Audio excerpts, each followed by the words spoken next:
descanso eterno. Alguém aí está pensando no descanso eterno?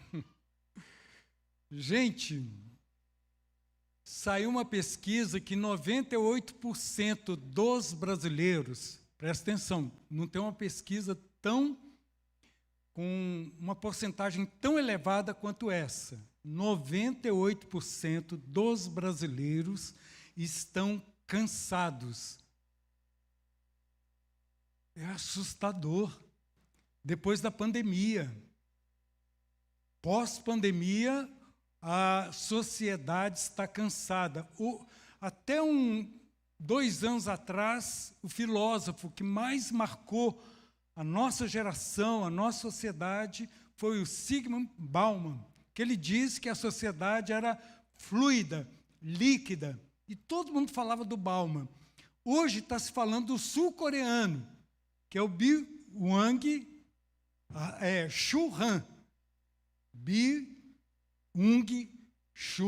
Han. Todo mundo está falando sobre ele, porque ele falou sobre a sociedade do cansaço. Ontem o pastor Crasso trouxe uma mensagem maravilhosa, falando muito sobre o livro dele e como que ele fez a leitura certa da nossa sociedade. Interessante, queridos, que em todas as faixas etárias o cansaço está atingindo. Você vira para uma criança e fala: como é que você está? Estou cansado. O adolescente está cansado, o jovem está cansado, os adultos estão cansados. O que nos leva ao cansaço?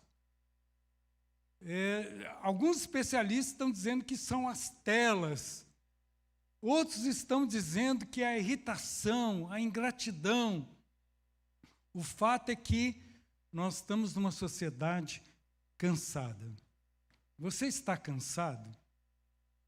Agora, você vai descobrir hoje que o cansaço tem várias explicações filosóficas, teológicas e etc.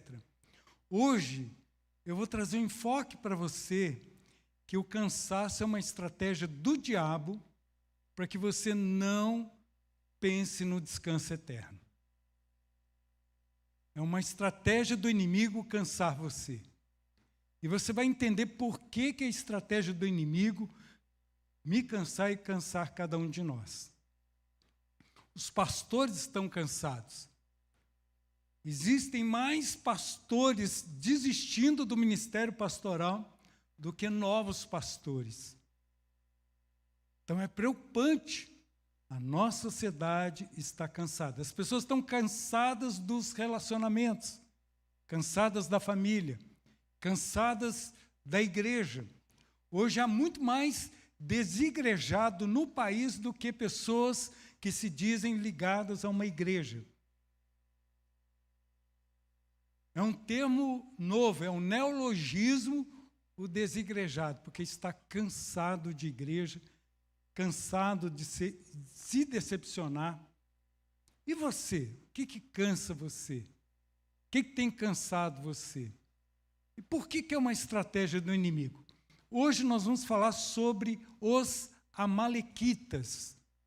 Alguém já ouviu falar sobre os amalequitas? Se não, você vai ouvir hoje. Mas antes de entrar na mensagem, eu vou pedir ajuda lá do pessoal, que eu não mandei para eles, um versículo. 1 Coríntios, capítulo 10, verso 11. 1 Coríntios, capítulo 10, verso 11. Quando nós lemos o Antigo Testamento, nós precisamos lê-lo nessa perspectiva, com esse olhar. O que diz o texto? Falando sobre o povo de Deus, a nossa jornada cristã, ela é comparada à jornada do povo lá no Antigo Testamento.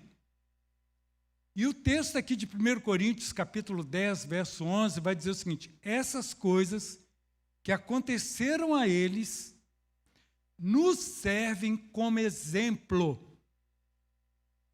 Nos servem como exemplo. Foram escritas como advertência para nós que vivemos no fim dos tempos. Queridos, nós estamos vivendo o fim dos tempos. Tudo aquilo que Jesus vai dizer no capítulo 24, 25 de Mateus, está se cumprindo hoje. Está se cumprindo hoje. E há algo que é pouco falado.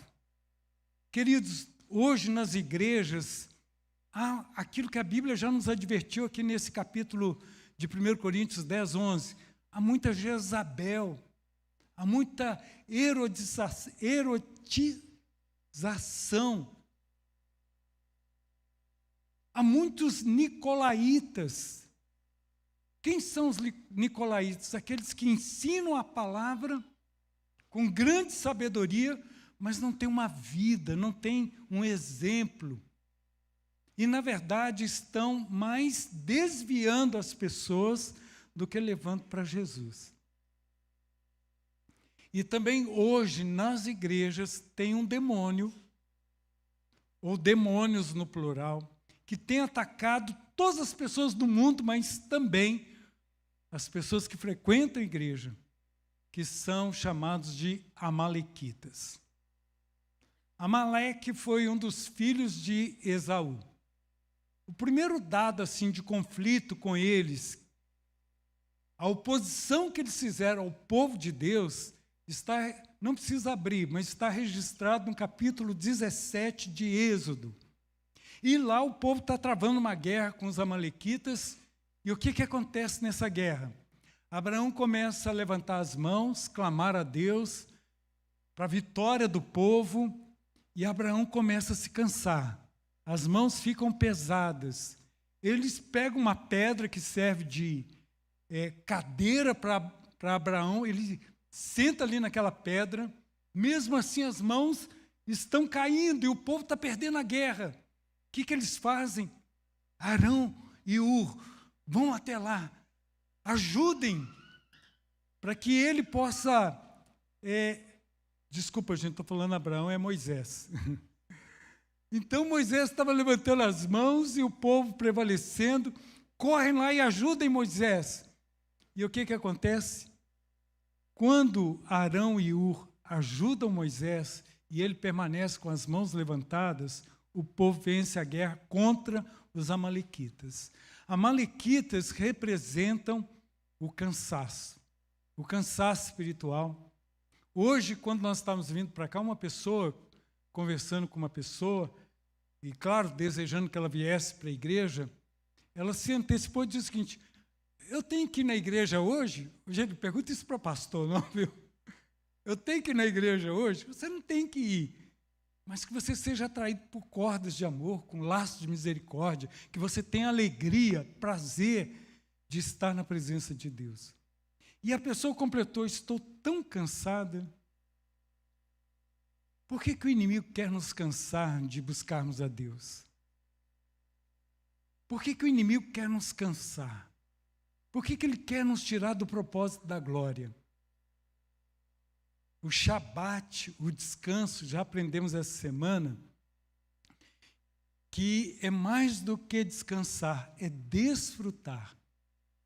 Quando Deus diz lá que Ele iniciou o Shabat e que Ele descansou, na verdade, Ele desfrutou de tudo aquilo que Ele criou. E Deus está nos preparando para o desfrutar de toda a vida que nós já tivemos aqui na glória. Um pregador chegou a dizer que o mais próximo dos salvos, que os salvos verão do inferno, mais próximo que eles sentirão peso do castigo eterno, é a vivência aqui na terra. Por outro lado, aqueles que não se renderem a Cristo, o mais próximo que eles vão chegar do céu vai ser aqui na terra. Nós precisamos nos preparar para desfrutar do descanso eterno. E qual a estratégia do inimigo? Cansar você, estressar você. É a geração com mais burnout. É a geração que está tendo mais exaustão, que é um cansaço inexplicável. Inexplicável. Então vamos abrir as nossas Bíblias agora e vamos entender por que nós estamos falando dos amalequitas. e por que que eles acabam representando uma estratégia do inimigo contra nós, contra você, contra todos aqueles que creem na palavra. Vamos lá. É Deuteronômio, capítulo 25, versos 17 a 19. Preste bem atenção nesse texto, fazendo um elo com 1 Coríntios 10, 11, que aconteceu com eles, para exemplo nosso. Diz aqui, nunca se esqueçam. A Bíblia aqui é enfática, enfática. Deus dizendo para o povo dele e para nós, não se esqueçam, não se esqueçam, não se esqueçam. O povo de Israel, querendo obedecer literalmente, isso aqui é um princípio, mas eles obedecem literalmente. O que eles fazem? Todo Shabat, antes da festa de Purim, eles lembram dos amalequitas até hoje. Mas o princípio é que nós não podemos deixar que os amalequitas dominem os nossos sonhos, a nossa disposição, o nosso amor. Queridos, os casais estão tendo dificuldades, casais casados, se relacionarem, porque o cansaço tem dominado os relacionamentos. A insatisfação tem dominado os relacionamentos. E Deus está dizendo, não se esqueçam, nunca se esqueçam. É uma ênfase, nunca se esqueçam daquilo que os amalequitas lhes fizeram quando vocês saíram do Egito. Aqui está falando do povo de Deus que recebeu a libertação, estava como escravo, agora são libertos. Não se esqueçam que os amalequitas fizeram para vocês que foram libertos. Eles os atacaram quando vocês estavam o quê? Estavam o quê? Cansados e exaustos. Qual que é o propósito de Satanás? Do nosso inimigo? Como que ele vai nos atacar? Nos cansando e nos colocando exaustos. Mesmo que seja psicologicamente, espiritualmente, fisicamente, ele quer nos cansar e quer nos levar a uma exaustão. Nós estamos dizendo o tempo todo, eu estou muito cansado, eu estou muito cansada, eu não aguento, e está virando uma repetição o nosso cansaço, o nosso discurso. E aí os amalequitas atacaram, quando eles estavam o quê? Cansados e exaustos, esgotados. E foram mortalmente os mais fracos que ficaram para trás. Eles atingiram os que ficaram para trás. Quem são os que ficam para trás, gente? Os que não estão na linha de frente. O Evangelho, C.S. Lewis já disse que o Evangelho não pode ser moderadamente aceito. Ou você se envolve, ou você aceita completamente, ou você o rejeita. Não tem meso, não tem meio termo, não tem em cima do muro. Por isso que eu o convido a você ter uma conversão, uma experiência de mudança de vida. E quando você experimenta de Cristo, você abraça Jesus, você fala o seguinte, eu quero me batizar, eu quero me envolver na obra, eu quero me envolver na causa de Cristo. Porque quando você não tiver a causa de Cristo, qualquer causa você abraça. E o mundo está oferecendo várias causas. Está distraindo você, cansando você e tirando você do foco. Eu quero perguntar para os jovens, qual que é o maior trend, qual o maior trend hoje do Google? Qual é a coisa que é mais pesquisada hoje no Google? Jovens, o que é? Eu digo para vocês, morango do amor. Morango do amor. O povo só fala nisso. E deu vontade de comer esse tal de morango do amor, então prepara lá para nós, amor, por favor, morango do amor. Se você nunca ouviu isso, você vai dizer, o pastor está falando morango do amor, eu vou pesquisar o que é isso, vou aumentar o trem, então. Karl Barth, um teólogo suíço, ele disse que um pastor, para pregar, para que o povo possa ouvir a palavra, ele disse que o pastor deve pregar com a Bíblia na mão e com o jornal na outra mão. Ele vivia na época do jornal. O pastor tem que pregar com a Bíblia na mão e sabendo o que é essa geração, o que as pessoas estão falando, o que elas estão pensando, porque é para elas que Deus quer pregar o Evangelho, para que não pareça algo totalmente desfocado da realidade delas. Quando você não tem propósito, você começa a divulgar coisa que não tem propósito algum. Então tem gente fazer, tudo bem, não estou criticando, mas você como cristão já fez um vídeo sobre o morango do amor? Mas você já fez um vídeo sobre o Jesus do amor? A receita que alimenta todo faminto? Quando você não tem foco, o inimigo vai arrumar foco para você. Ele vai cansar você.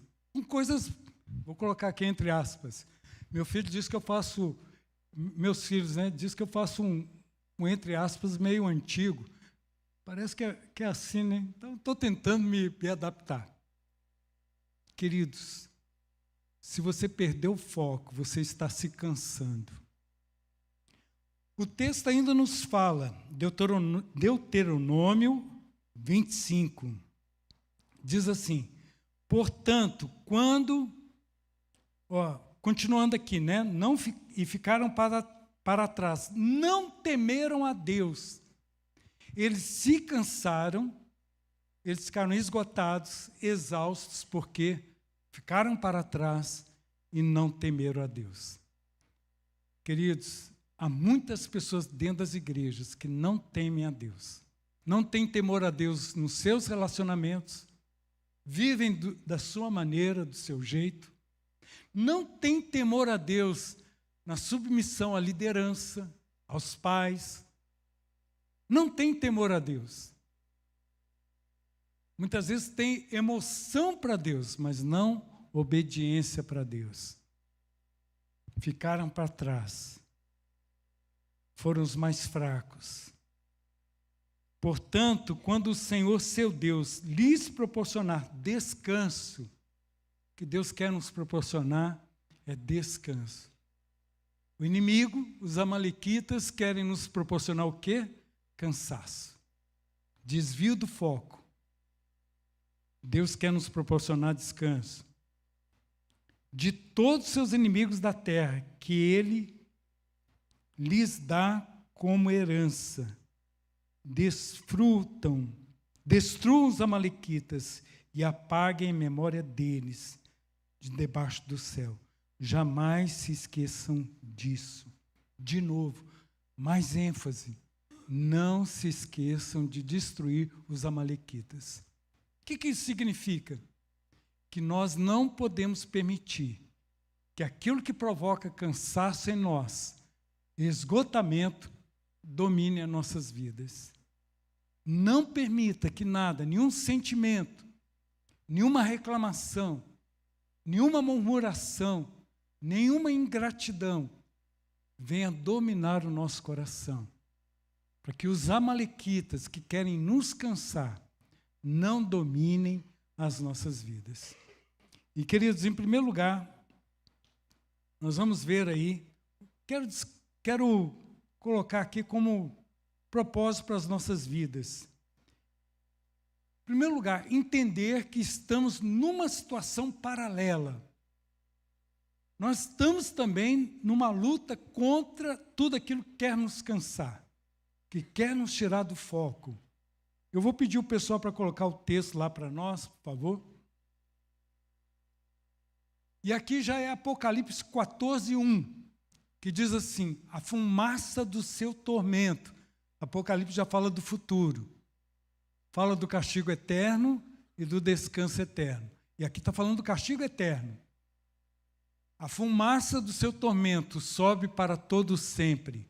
E os adoradores da besta, aqueles que não se entregaram a Jesus, e da sua imagem, e quem quer que receba a marca do nome da besta. Gente, qual é a marca da besta que a gente conhece? Qual é a marca? 666. Só que aqui fala de outra marca. Fala também o seguinte: a marca do nome da besta não tem descanso. Eu e você somos bestas quando a gente não tem descanso nem de dia nem de noite. Vou colocar um propósito aqui, um alvo para cada um de nós. Quando você tiver insônia, que você diga o seguinte: não são os amalequitas que estão tirando o meu sono. Se eu estou sem dormir, eu vou buscar a Deus de todo o meu coração. Eu vou buscar a Deus de todo o meu coração.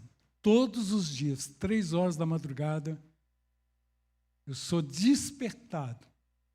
E há muito tempo atrás eu coloquei assim: não é o inimigo. Os primeiros dias eu confesso que eu reclamei. Peraí, eu quero dormir, por que eu vou acordar agora? E ficava muito chateado. Assim, se eu estou acordando agora, é para eu buscar a Deus. Aí todos os dias, 3 horas da madrugada, eu estou dobrando meus joelhos.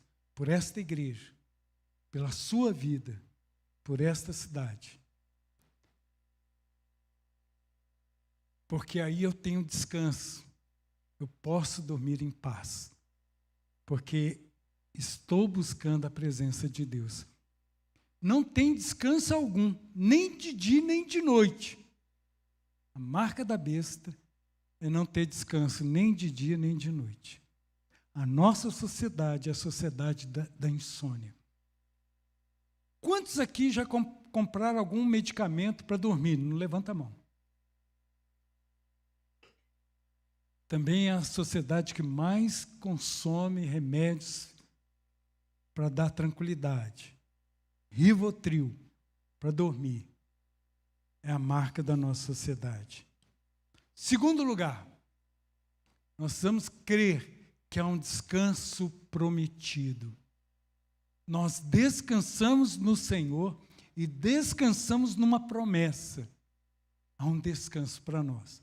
Eu me lembro quando ainda era jovem, pregando o Evangelho, falava: o céu terá descanso. Aí a pessoa virou para mim assim: mas é um tédio, como assim descanso?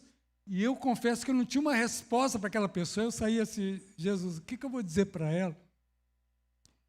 E esse descanso que as pessoas pensam é tédio, é ócio, e não tem nada a ver com o descanso da glória. Porque na glória nós vamos continuar realizando aquilo que já realizamos aqui, que é glorificar o nome do Senhor. Um pregador aqui essa semana disse que nós vamos falar o tempo todo: santo, santo, santo. Tem gente na igreja que reclama da repetição de cânticos. E ele destacou que o cântico que vai ser cantado na glória é esse: santo, santo, santo. Qual que é o outro? Santo, santo, santo. Mas não será tédio, não será tédio. E quem busca, quem louva a Deus, esse pregador disse que muitas vezes nós nos entregamos, nos derramamos na presença dele. E ele lembrou do fato que Davi tirou as vestes reais, a sua coroa, e se prostrou diante de Deus e disse: santo, santo, santo. A esposa dele, Mical, vendo aquela cena, disse: você é uma vergonha. Como você tira o seu status, a sua posição de rei, suas vestes reais, a sua coroa, para fazer esse espetáculo? Você é uma vergonha. E a resposta de Davi foi essa: mais desprezível eu serei. Se isso aí, para você, é um desprezo, para você eu serei mais desprezível, mas eu me derramarei diante de Deus, eu me humilharei. Davi vai dizer: eu me humilharei. Quem se humilha na presença de Deus, sabe quem é? quem é muito amado, quem é muito perdoado. Quem é pouco perdoado faz o normal, mas quem é totalmente perdoado se derrama, tira qualquer postura de altivez, de orgulho, de soberba, e rende-se a Ele, que é o único digno de receber toda a honra, toda a glória. Então nós temos uma promessa de um descanso. Olha o que diz Apocalipse 14, 12 e 13. Diz assim: aqui está a perseverança dos santos.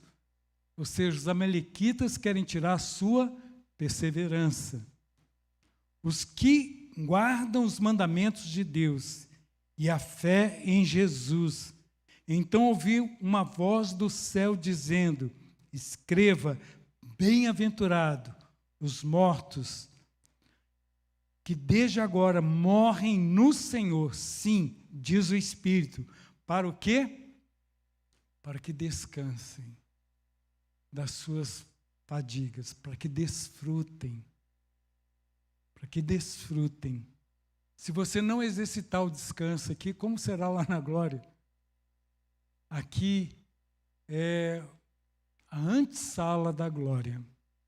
Aqui nós nos preparamos para o descanso eterno. Deus, a nossa oração é essa: Deus, nos ensine, Senhor, a descansarmos em Ti. Nos ensine a descansarmos em Ti. Hebreus 4:9 vai dizer: logo ainda há um descanso definitivo à espera de quem? Há um descanso definitivo à espera de quem? Do povo de Deus. Do povo de Deus. Há um descanso, há um lugar para desfrutarmos definitivamente para aqueles que já foram selados pelo Espírito, para aqueles que já se renderam a Cristo. Terceiro e último lugar, eu quero destacar também, responder a uma palavra poderosa para mim e para você, para completarmos para tudo aquilo que Deus quer nos falar nessa semana, e principalmente hoje, há uma palavra especial para você. Abra sua Bíblia em Mateus 11, 28 a 30. E essa palavra é essa: venham a mim. Quem está falando? Jesus. Venham a mim, todos vocês que estão cansados. Quem está cansado aqui? 100%. Venham a mim, que estão cansados, exaustos, sobrecarregados. E o que vai acontecer? Vai continuar cansado, sobrecarregado? E ele fala: e eu lhes darei. Eu vou perguntar de novo: eu lhes darei descanso. Descanso. Esse é o propósito de Deus para falar o nosso coração nessa semana. Uma geração cansada, uma geração que precisa ouvir e responder ao convite dessa palavra poderosa: venham a mim cansados. A cidade de Passos, a região aqui do Sudoeste Mineiro, o Brasil, o mundo precisa ouvir: venham a mim, geração cansada, e eu vos aliviarei. Venham a mim, e eu darei descanso. Tomem sobre vocês o meu jugo. Deixem que eu lhes ensine, pois sou manso e humilde de coração. Tem gente que tem uma ideia de Deus, de Jesus, de uma forma rude. E encontrarão descanso para a alma. Meu jugo é fácil de carregar, e meu fardo que lhes dou é leve. Tem igrejas que querem pesar o fardo. Tem pastores que querem pesar o jugo. Mas o de Jesus é leve. Não é permissivo. Ele perdoa e atrai os pecadores, perdoa os pecados. Mas Ele não quer que você continue no Egito. Ele não quer que você continue escravo do pecado. Ele traz descanso para a sua alma. Porque tudo aquilo que você quer desfrutar no mundo, nós encontramos a verdadeira satisfação nele. Agostinho chegou a escrever o seguinte, no livro Confissões, uma frase que eu amo, que ele diz assim: fizeste-nos para ti, Senhor, e o nosso coração só encontra descanso em ti. Somente em Jesus. Somente em Jesus. Ele é poderoso para dar descanso a você. Só Ele pode dar descanso a você. Está cansado? Não está aguentando mais? A cruz está pesada, a cruz está difícil de levar? Venha até Jesus. Ele é o descanso para a sua vida. Ele fortalece você. E nós vamos poder dizer: tudo eu posso naquele. Tudo posso naquele. Quando você fala que está cansado, o que você está dizendo? Eu estou fraco. E se você está fraco, quem está vencendo essa guerra? A estratégia do inimigo está acontecendo de enfraquecer, tanto a você quanto a mim. Mas no nome de Jesus, nós vamos ter coragem, nós vamos nos fortalecer e vamos desfrutar da presença dele. Baixe a sua cabeça, feche seus olhos.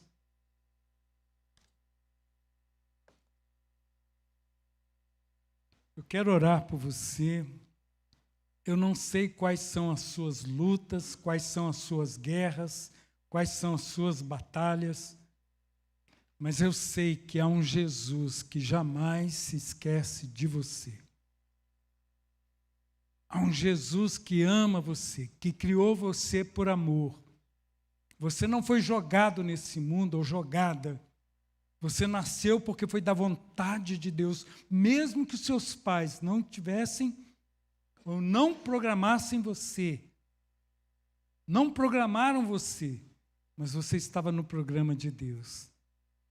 Você estava no desenho de Deus, na arquitetura divina de Deus. Ele formou você. O pecado tirou essa certeza de nós. O pecado trouxe esse cansaço para nós. Mas todo esse cansaço ele levou na cruz. E nele nós temos o alívio. Nele nós desfrutamos de novo de um relacionamento com Jesus. Entregue a sua vida a Ele. Volte-se para Deus hoje. E diga: eu quero me batizar. Por que o batismo não salva, mas por que é tão importante? Porque você diz não para a vida longe de Jesus e começa a caminhar com Ele. O batismo não é para uma pessoa perfeita, mas para uma pessoa que se rendeu a Jesus, que ama perfeitamente bem. Você vai entrar num processo de santificação, de acertar a sua vida, mas Deus vai fazer essa obra. Porque se você esperar acertar a sua vida para acertar com Deus, o cansaço vai continuar. A luta vai continuar. Porque não é pelos seus méritos, mas pela obra de Cristo na cruz. Entregue sua vida a Jesus. Sirva a Ele. Tenha alegria, tenha entusiasmo. Fala: Senhor, eu quero ter prazer de trabalhar na Tua obra, de me envolver com as Tuas coisas. Eu, Pai, essa cidade, essa região, as cidades aqui de Itaú, do Glória, Furnas, Pai, essas cidades precisam ser invadidas com a Tua glória, com o Teu Evangelho. Há alguém nesta noite que quer esse descanso, esse perdão, quer receber de Jesus a salvação pela fé. Eu o convido para que você levante uma de suas mãos, onde você estiver, bem alto, e diga: pastor, ore pela minha vida. Eu preciso dessa confiança, eu preciso do perdão, eu preciso do descanso que Jesus já me oferece a partir de agora. Pastor, estou numa vida tão aflita. Lá no Nordeste, a pessoa diria, estou aperreada e avexada. E aqui nós diríamos, estou tão cansado. Está tão difícil, é tão dolorido ser eu. Está tão difícil a minha vida. E Jesus vem e fortalece. Ele restaura você. Ele faz um milagre na sua vida. Alguém, onde você estiver, diga, pastor, ore por mim. Eu quero orar por você. Aonde você estiver, levante bem alta a sua mão. E eu vou convidar todos que fiquem em pé.